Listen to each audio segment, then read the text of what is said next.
ఉన్న బంగారాన్ని విడిపించి ఆ రోజు ఆన్లైన్ రేటుకే మేము కొంటాం. Sharma gold company. గురుగారు నమస్కారం. శ్రీమాత్రే నమః. గురుగారు, గురు పౌర్ణమి యొక్క ప్రత్యేకత ఏంటి? ఈరోజు చేయాల్సిన పనులు ఏంటి? అసలు ఎటువంటి నియమాలను పాటించాలి? గురు పౌర్ణమి ఎందుకు చేసుకుంటాం మనం? వ్యాసాయ భవనాశాయ శ్రీశాయ గుణరాశయే రుద్యాయ శుద్ధ విద్యాయ మధ్వాయ చ నమో నమః. పూజ్యాయ రాఘవేంద్రాయ సత్యధర్మరథాయ చ భజతాం కల్పవృక్షాయ నమతాం కామధేనవే. నేను హిందువులందరికీ చెప్పేది ఏంటంటే, బొట్టు పెట్టుకునే హిందువులందరూ, నేను హిందువుని అని గర్వంగా చెప్పుకునే వారందరికీ చెప్పేది ఏంటంటే, ఈ గురు పౌర్ణమి అంటే అర్థం ఏమిటి అంటే, మీ అందరికీ చెప్తున్నాను, ఇది వ్యాస పౌర్ణమి. గురు పౌర్ణమి ఏంటంటే వ్యాస పౌర్ణమి, ఇంకా వేరే ఏ పౌర్ణమి కాదు. వ్యాస పౌర్ణమి అంటే ఈ పౌర్ణమి రోజు మనము తరించవలసింది, పూజించవలసింది వ్యాస భగవానుల వారిని, అదేవిధంగా పూజ్యశ్రీ దత్తాత్రేయ స్వామి వారిని. దాని తర్వాత ఆ పరంపరలో వచ్చినటువంటి శ్రీ గురు రాఘవేంద్ర స్వామి వారు, అదేవిధంగా ఇంకా ఎవరెవరి తమ తమ గురువులు, తమ యొక్క జీవితంలో లౌకిక గురువులు ఎవరు, పారమార్థిక గురువులు ఎవరు, వాళ్ళందరినీ మనం గౌరవించుకోవాల్సిన రోజు ఈరోజు. కానీ ఇంకా వేరే ఎవరిని కూడా గురువులుగా మీరు భావించకూడదు. ముఖ్యంగా హిందువులు నేను చెప్తున్నాను, మీరు పొరబడిపోతున్నారు. గురువు అంటే గుకారో అంధకారశ్చ త్రుకారస్తన్నివారక అంటే మనకి అజ్ఞానం అనేటువంటి చీకటిని పారద్రోలి మనకు జ్ఞానం అనేటువంటి శక్తిని ప్రసాదించేవాడే మనకు గురువు. వరాలిచ్చి వరాలు ఇవ్వడము, ఇంకా నిన్ను లోపల బాడేయడం, ఇంకా మనకి ఎంత కోరికలు మనకు కలుగుతూ ఉంటే, మనకి ఎన్ని కోరికలు తీరుతూ ఉంటే మనం ఏమవుతాము అంటే అంత సంసారంలో ఇరుక్కుపోతాం, అంత మోహాంధకారంలో ఇరుక్కుపోతాం. అలా మోహాంధకారంలో పాడేసేవాడు గురువు కాదు. నీకేం కోరికలని దాన్ని నేను తీరుస్తా అంటే వాడు గురువు కాదు. నీకు జీవితంలో ఏది కావాలో అది నేను ఇస్తాను అని చెప్పేవాడే గురువు. అలాంటి వారు పూజ్యశ్రీ గురు రాఘవేంద్ర స్వామి వారు. మనందరికీ వేదాలు ఇచ్చినటువంటి వారు వ్యాసుల వారు. వేదతత్వము, జ్ఞానతత్వము, పురాణాలు, మహాభారతము, అలాగే రామాయణం అనేటువంటి మహాకావ్యాన్ని ఇచ్చినటువంటి వాల్మీకి వారు, వీరందరూ కూడా మనకి గురువులు. సనాతన ధర్మంలో, ఆర్ష ధర్మంలో మనకి ఎంతోమంది గురువులు ఉన్నారు. సప్త ఋషులు మన గురువులు. అగస్త్యుడు మన గురువే, కశ్యపుడు, భరద్వాజుడు, వశిష్ఠుల వారు, ఇలా ఎంతోమంది గురువులు మనకున్నారు. అందులోనూ గురువులందరికీ ఆది గురువు ఎవరు అంటే జ్ఞానం మాహేశ్వరాదిచ్చేది. శివుడే మనకి ఆది గురువు, దక్షిణామూర్తి మనకి ఆది గురువు. మనకి శివుడిని మించిన దేవుడు ఎవరన్నా ఉన్నారా? శివుడిని మించిన గురువు ఎవరన్నా ఉన్నారా అంటే ఎవరూ లేరు. శివుడే ఆది గురువు. అలాంటి శివాలయానికి వెళ్ళండి ఈ యొక్క గురు పౌర్ణమి రోజున. కానీ ఇంకెక్కడ పడితే అక్కడికి వెళ్ళకండి.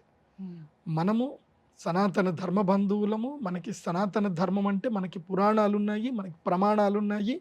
అలాంటి మనం గురువుల దగ్గరికి వెళ్ళాలి.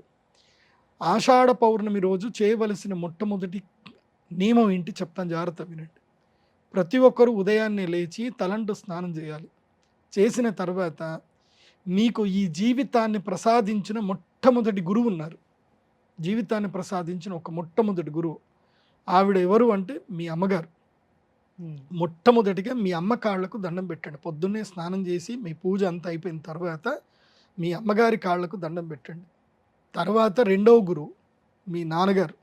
మీ నాన్నగారికి దండం పెట్టండి. అందుకే సనాతన ధర్మంలో ఏం చెప్తారు అంటే మాతృదేవోభవ పితృదేవోభవ అని చెప్పారు. తల్లిదండ్రుల్ని గౌరవించినటువంటి వాడు నువ్వు ఎంత పెద్ద గుడి కట్టియు, ఎన్ని దాన ధర్మాలు చేయు, ఏవైనా చెయ్యు, అన్ని బూడిదను పోసిన పన్నీర్లాగా అయిపోతుంది, వేస్ట్. అమ్మా నాన్నకి మొట్టమొదటిగా రోజు పొద్దున్న లేవగానే దండం పెట్టాలి. వీలైతే కాళ్ళు కడగండి. అమ్మా నాన్నకి కాళ్ళు కడగండి. వాళ్ళ కాళ్ళు కడిగి ఆ నెత్తి మీద చల్లుకోండి. మా నాన్న నాకు ఆస్తి రాసే లేదండి, మా నాన్నకి ఎట్లా దండం పెట్టాలి, ఈ ఆలోచనలు వద్దు. ఇవన్నీ లౌకికం. మీ నాన్న ఆస్తి రాసి ఇచ్చిందా లేదా, మీ అమ్మ నీకు ఆస్తి ఇచ్చిందా లేదా, ఇవన్నీ లౌకికం.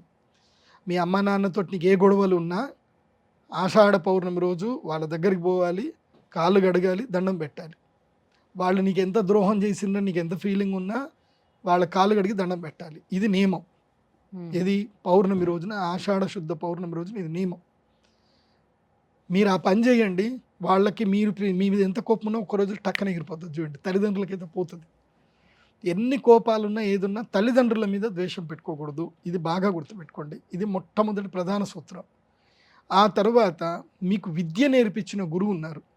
ఇవాళ ఆషాఢ పౌర్ణమి, తప్పకుండా మీకు విద్య నేర్పించిన గురువు, అంటే లౌకిక విద్యలు నేర్పించిన గురువులు ఎవరున్నా సరే వాళ్ళ దగ్గరికి వెళ్ళి వాళ్ళకి ఒక కండువ, ఒక మంచి ధోతి లేదా ఒక ప్యాంటు షర్టు క్లాత్ ఏదైనా మంచిది తీసుకొని వెళ్ళి ఇవ్వండి. కొంతమంది ఏం చేస్తారంటే వెళ్ళేటప్పుడు ఇట్లాంటి శాలువలు తీసుకొని వెళ్ళి ఇస్తారు. ఈ శాలువలు చలి ఆపవు, ఏంది చలి ఆపవు, తుడుచుకోవడానికి పని చేయవు, దేనికి పనికిరావు. మెరిసే శాలువలు ఇవ్వకండి. అవన్నీ ఫోటోలు దిగడానికి తప్ప పనికిరావు. మెరిసే శాలువలు కప్పకండి. మంచి కాటన్వి కశ్మీర్ శాలువలు దొరుకుతాయి, అలాంటి శాలువలు కప్పండి. అవి చలాపుతాయి కనీసం. అవి ఎప్పుడైనా అవసరం పడితే నీకు చుట్టుకోవడానికి కప్పుకోవడానికి పని చేస్తాయి. సో కశ్మీర్ శాలువలు కప్పండి. తప్పకుండా ఒక ధోతి, కండువ, వాళ్ళ భార్యకి ఒక చీర, ఇవి ప్రతి ఒక్కరు వెళ్ళి ఇవ్వాల్సిందే. మీరు 10th క్లాస్ పాస్ అయిన వాళ్ళందరికీ చెప్తున్నాను. 10th లోపల ఉండేటువంటి వాళ్ళకి అవసరం లేదు, అంటే వాళ్ళకి అంత శక్తి ఉండదు, ఉన్నా ఇవ్వండి. 10th క్లాస్ పాస్ అయిన ప్రతి ఒక్కరు కూడా తమకి 10వ తరగతి పాస్ అయిన గురువులు ఎవరైతే ఉన్నారో అక్కడ వాళ్ళని వెతుక్కుంటూ వెళ్ళి వాళ్ళకి ఇవ్వండి. వాళ్ళకు ఒక ఆనందం ఉంటుంది. ఎందుకోసమంటే నేను ఒక టీచర్గా నేను ఆల్రెడీ పనిచేశాను, లెక్చరర్గా నేను దాదాపు 5 ఏళ్ళు పనిచేశాను. నాకు తెలుసు ఒక లెక్చరర్ ఎంత కష్టపడతాడు, ఎంత సంపాదిస్తాడని తెలుసు. టీచర్కి రోజంతా నిల్చుంటాడు ఆయన. రోజుకి 8 క్లాసులు ఉంటాయి. నాకు శ్రీ చైతన్యలో నారాయణలో జాబ్ చేశాను నేను. 8:20కి వెళ్ళి క్లాస్లో నిల్చుంటే ఈవినింగ్ 6 వరకు 8 క్లాసులు ఉండేటివి. మొత్తం 16 సెక్షన్లు, 8 క్లాసులు.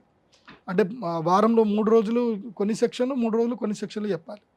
ఇంగ్లీష్ టీచరు నేను మేమిద్దరం క్లాస్ ఎక్స్చేంజ్ చేసుకుంటాం అన్నట్టు. మమ్మల్ని ఇద్దరు మొగుడు పెళ్ళాలని క్లాస్ మొత్తం మీరిద్దరు మొగుడు పెళ్ళలాగా క్లాసులు పంచుకుంటారని చెప్పి 8 గంటలు నిల్చుంటే ఆ క్లాసులు చెప్పినాక ఇంటికి వెళ్ళి పడుకుంటే అసలు ఎట్లా నిద్ర వచ్చేదో, గొంతంతా నొప్పిలేసేది.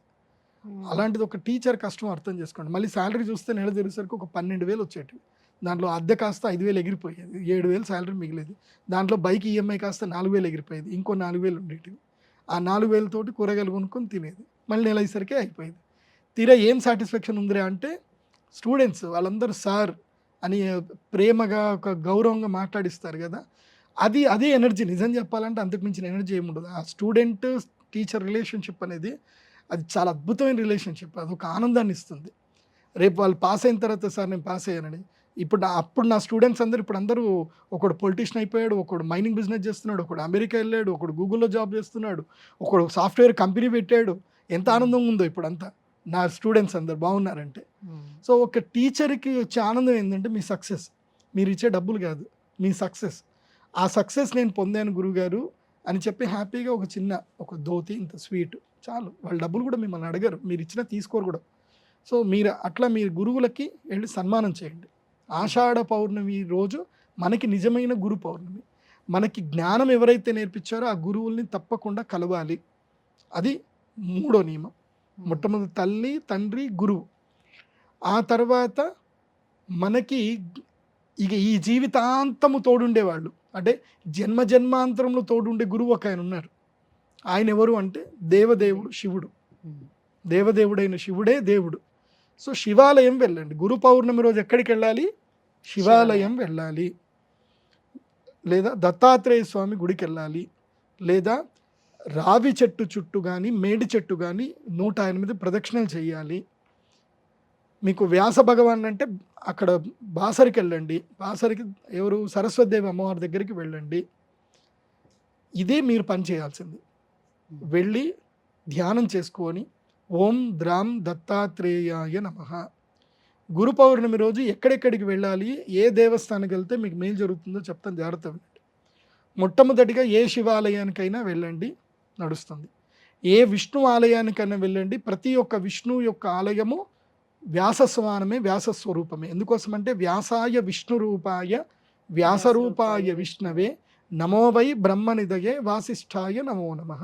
కాబట్టి వ్యాసుడికి వెంకటేశ్వర స్వామికి తేడా ఏం లేదు. వెంకటేశ్వర స్వామి వ్యాసుల వారు ఇద్దరు ఒక్కటే. కాబట్టి వెంకటేశ్వర స్వామి గుడికి వెళ్ళినా మీ గురు పౌర్ణమి రోజు గురువు దర్శనం చేసుకున్న పుణ్యం లభిస్తుంది. ఈ రెండూ కాకుండా ఇంకా మీకు పూజ్య గురువులు అంటే రాఘవేంద్ర స్వామి, తర్వాత ఇక్కడ మన హైదరాబాద్కి దగ్గరలోని గాణగాపురం ఉంటుంది. ఇంకొక సీక్రెట్ ప్లేస్ ఉంటుంది మన హైదరాబాద్ దగ్గరలో, చాలా మందికి తెలియదు. ఇది పవర్ఫుల్ ప్లేస్, చాలా పవర్ఫుల్ ప్లేస్. అదేందో తెలుసా? కురువాపురం అని ఒకటి ఉంటుంది. మహబూబ్ నగర్ దాటిన తర్వాత రాయచూరు వెళుతూ ఉంటే మీకు అక్కడ మధ్యలో వస్తుంది, కృష్ణా నదికి మధ్యలో ఒక ద్వీపంలో ఉంటుంది కురువాపురం అని. కురువాపురము శ్రీపాద శ్రీవల్లభ క్షేత్రం. అది సాక్షాత్ శ్రీపాద శ్రీవల్లభులు పులి మీద స్వారీ చేసిన ప్రదేశం. అది చాలా అద్భుతమైన ప్రదేశం. ఇప్పటికే ఆయన అక్కడ ఉంటారు. ఆయన శ్రీపాద శ్రీవల్లభులు ఉపాసన చేసిన క్షేత్రం. అక్కడికి వెళ్ళండి. లేదా పిఠాపురం వెళ్ళండి. పిఠాపురం దత్తాత్రేయ స్వామి క్షేత్రం, పురుహూతిక అమ్మవారి క్షేత్రం, అక్కడికి వెళ్ళండి. సో పంచారామంలో ఏ క్షేత్రమైనా దర్శించండి. ఇవి మనము హిందువులు దర్శించవలసిన క్షేత్రములు, దేవాలయాలు. ఇది మనము గురు పౌర్ణమిలో చేయవలసిన కర్మలు. మధ్యలో వచ్చిన దొంగ బాబాల దగ్గరికి వెళ్ళకండి. అది మన దేవాలయాలు కాదు, అది మన సాంప్రదాయం కాదు, అది మన ఆగమము కాదు, మన వేదము కాదు, మన లెక్కాచారం కాదు. కాబట్టి ఎలాంటి దొంగ బాబాల దగ్గరికి వెళ్ళకండి. ఇదే మన సనాతన ధర్మం. వీలైతే గోవును పూజించండి. ఆ రోజు గోవును పూజించండి. గో సంరక్షణకు ప్రయత్నం చేయండి, మేలు జరుగుతుంది. గురుగారు, గురు పౌర్ణమి రోజు చేయవలసినటువంటి కర్మలు ఏంటి? ఈ విషయాన్ని తెలియజేసినందుకు ధన్యవాదాలు. శ్రీమాత. సుమన్ టీవీలో మీ పర్సనల్ అండ్ బిజినెస్ ప్రమోషన్స్ కోసం కింది నెంబర్కి కాంటాక్ట్ చేయండి.